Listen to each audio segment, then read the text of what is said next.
আসসালামু আলাইকুম। আমি থাকি জর্ডান প্রবাসী। আপনি কোথায় থাকেন? আপনি যদি কথা বলতে চান তাহলে হোয়াটসঅ্যাপ বা ইমো নাম্বার পাঠায়েন, ইমোতে বা হোয়াটসঅ্যাপে কথা হবে। তোমার নাম কি? আমার নাম মোহাম্মদ সোহেল রানা। তোমার বাড়ি কোথায়? আমার বাসা মুন্সিগঞ্জ মনিহারপুর, কোন ইউনিয়ন? ৮ নং দুধদির ইউনিয়ন।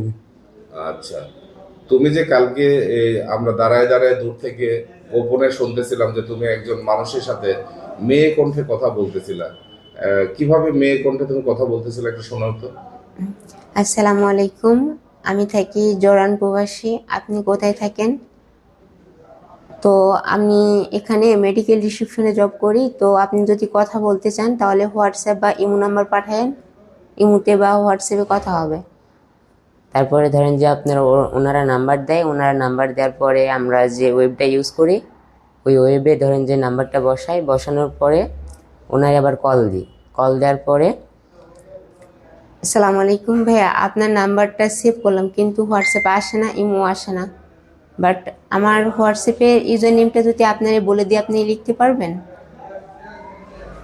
না হলে আপনি স্ক্রিন শেয়ার করুন, আমি দেখাই দিচ্ছি। আপনি ওখানে স্ক্রিনটা শেয়ার করেন, আমি দেখাই দিচ্ছি। ওখানে আমার ইউজার নেমটা বলতেছে, আপনি ওখানে উঠান, তাহলে হোয়াটসঅ্যাপে অ্যাড হয়ে যাবে। স্যার এই পর্যন্তই।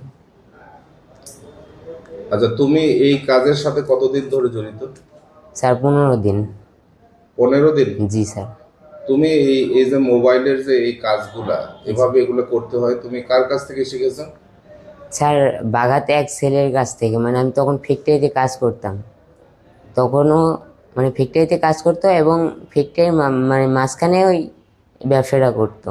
আচ্ছা, তো তুমি যে তার কাছ থেকে শিখতে গেলা, তোমার কাছ থেকে কত টাকা নিছে শেখার জন্য? শেখার জন্য 7,000 টাকা নিছে। দিয়ে এখন তুমি পুরোপুরি শিখছো?